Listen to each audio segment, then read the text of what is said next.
इस बहुत ही ज़्यादा इंपॉर्टेंट लेक्चर के अंदर हम रिपल का अभ्यास करने वाले हैं। सबसे पहले तो हमें ये समझने की ज़रूरत है कि रिपल एक blockchain based digital payment network है जो ऐसे ट्रांजैक्शंस करने के लिए यूज़ किया जाता है जो ट्रांजैक्शंस फाइनेंशियल इन नेचर हो। दूसरी चीज़ जो तुम्हें समझने की ज़रूरत है वो ये है कि रिपल को रिपल लैब्स के द्वारा क्रिएट किया गया था और उसे मार्केट में रिलीज किया गया था इन द ईयर ऑफ 2012।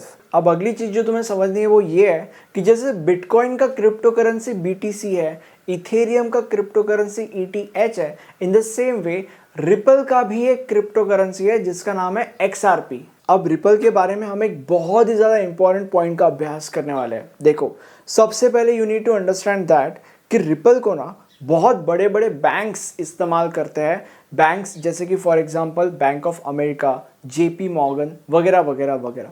अब तुम्हारे मन में ये सवाल आएगा कि अगर इतने बड़े बड़े बैंक्स रिपल का इस्तेमाल करते हैं तो रिपल ऐसा क्या करता है जिसके वजह से बैंक रिपल का इस्तेमाल करते हैं। रिपल कुछ ना कुछ इन बैंक्स का फायदा कराता होगा ना, इसीलिए ये बैंक्स रिपल का इस्तेमाल करते होंगे। तो रिपल ऐसा करता क्या है वो हम देखेंगे।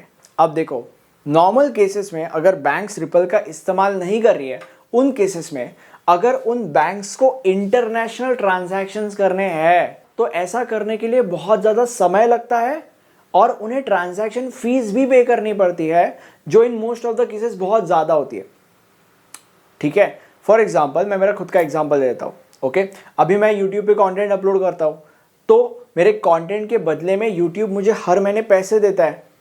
यूट्यूब कहाँ पे है? यूट्यूब अमेरिका में है। मैं कहाँ पे हूँ? मैं इंडिया में हूँ। तो अभी मान लेते हैं कि जनवरी का महीना एंड हो चुका है और यूट्यूब को मुझे 1 लाख रुपए देने हैं। ठीक है, तो अभी यूट्यूब अमेरिका में है तो यूट्यूब क्या करेगा? यूट्यूब 1 लाख रुपए अमेरिकन बैंक को देगा।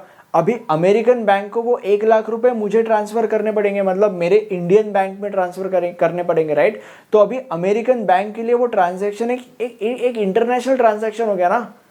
तो अभी इस केस में क्या होता है, एंड बाय द वे ये चीज़ सच है, ये चीज़ मैंने एक्सपीरियंस की है और हमेशा करता हूँ। तो बेसिकली यहाँ पे क्या होता है, यहाँ पे जब यूट्यूब 1 लाख रुपए अमेरिकन बैंक में देता है तो जिस दिन ऐसा होता है उस दिन के 7 से 8 दिन के बाद मुझे वो 1 लाख रुपए मेरे बैंक में मिलते हैं। ठीक है, तो बेसिकली इतना समय लग जाता है।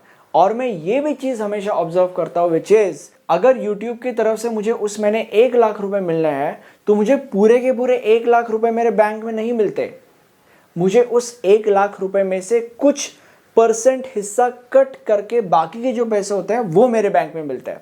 अभी जो कुछ % हिस्सा या कुछ पैसे कट होते हैं उन 1 लाख रुपए में से, वो कुछ % ट्रांजैक्शन फी होता है। ओके, तो बेसिकली यहां पे द कंक्लूजन इज, अगर एक बैंक रिपल का इस्तेमाल नहीं कर रहा है और उस केस में अगर उस बैंक को कोई इंटरनेशनल ट्रांजैक्शन करना है तो ऐसा करने के लिए बहुत ज़्यादा टाइम लगता है और उस ट्रांजैक्शन का फीस लगता है उस बैंक को, जो कि वो most of the time customer से ही लेता है और ये फीस बहुत बार बहुत ज़्यादा होता है। And on the other hand, अगर ये बैंक्स रिपल का इस्तेमाल करते हैं तो इस केस में ये जो ट्रांजैक्शंस है जहाँ पे इतना सारा समय लग रहा था, ये ट्रांजैक्शंस इन सेकंड्स हो जाएंगे। एंड जो ट्रांजैक्शन फीस पहले बहुत ज़्यादा लगती थी, रिपल के केस में वो ट्रांजैक्शन फीस बहुत ही ज़्यादा मिनिमल लगेंगी और रिपल के केस में पावर कंजम्पशन भी बहुत ही ज़्यादा कम होता है। तो बेसिकली ये वो फायदे हैं जो रिपल इन बड़े बड़े बैंक्स को देता है, जिसकी वजह से मोस्ट ऑफ द टाइम ये जो बड़े बड़े बैंक्स हैं वो रिपल का इस्तेमाल करते हैं। और इसीलिए मैंने वीडियो के स्टार्टिंग में भी तुम लोग को बोला था कि ripple most of the time ऐसे ट्रांजैक्शंस को करने के लिए यूज़ किया जाता है जो ट्रांजैक्शंस फाइनेंशियल इन नेचर है। तो उसके पीछे का पूरा लॉजिक या मोस्ट ऑफ द लॉजिक ये था। ओके, अब हम ये समझते हैं कि रिपल के अंदर एक ट्रांजैक्शन कैसे होता है। देखो, लेट्स से फॉर एग्जांपल एक नोड ने ट्रांजैक्शन को इनिशिएट किया। अभी ट्रांजैक्शन को जब वो इनिशिएट करेगा ना, तब कुछ बैंक नोड्स होता है या एक बैंक नोड होता है या कुछ नोड्स होता है जो रिपल खुद ही चूज करता है। ठीक है, इसके बारे में मैं तुम्हें और इन्फॉर्मेशन थोड़ा सा बाद में दूंगा, अभी के लिए इतना समझ लो। तो बेसिकली कुछ नोड्स होते हैं यहाँ पर, और ये जो नोड्स होता है वो उस ट्रांजैक्शन को वेरीफाई करके वैलिडेट करते हैं। और अभी वेरीफाई करके वैलिडेट करते हैं, इसका मतलब क्या है? इसका मतलब ये है कि वो लोग ये चेक करते हैं कि लेट्स से फॉर एग्जांपल यहाँ पे एक नोड दूसरे नोड के साथ कोई ट्रांजैक्शन कर रहा है, तो वो लोग ये चेक करते हैं कि अगर एक्स अमाउंट सेंड हो रही है तो वो एक्स अमाउंट सेंडर के पास है भी या नहीं, ये वो चेक करता है। ट्रांजैक्शन एप्रोप्रिएट ट्रांजैक्शन है या नहीं, ये वो चेक करता है। तो बेसिकली वेरीफाई करके वैलिडेट करने का मतलब ये होता है। अब इसके बाद जितने भी नोड्स हैं, उन नोड्स में से अप्रोक्सीमेटली 50% से ज़्यादा नोड्स ने अगर उस ट्रांजैक्शन को एक्सेप्टेंस दे दिया तो वो ट्रांजैक्शन हो जाएगा।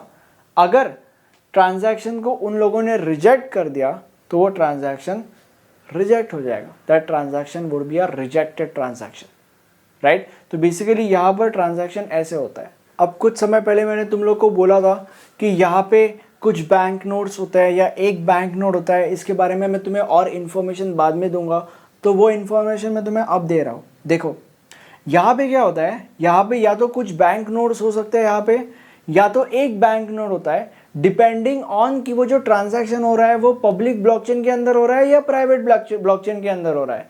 क्योंकि रिपल का इस्तेमाल पब्लिक ब्लॉकचेन के अंदर भी होता है और प्राइवेट ब्लॉकचेन के अंदर भी होता है, ठीक है। अगर पब्लिक ब्लॉकचेन है तो मोस्ट ऑफ द टाइम एक से ज्यादा बैंक नोट्स होंगे, और अगर प्राइवेट ब्लॉकचेन है तो मोस्ट ऑफ द टाइम बस एक ही बैंक नोट होगा। ओके, तो डिपेंडिंग ऑन दैट यहाँ पे या तो कुछ बैंक नोट्स होता है या तो एक बैंक नोट होता है, और फिर वो सारी की सारी नौटंकी करता है जो मैंने तुम लोग को अभी बताई थी कुछ समय पहले, राइट। तो बेसिकली ये है।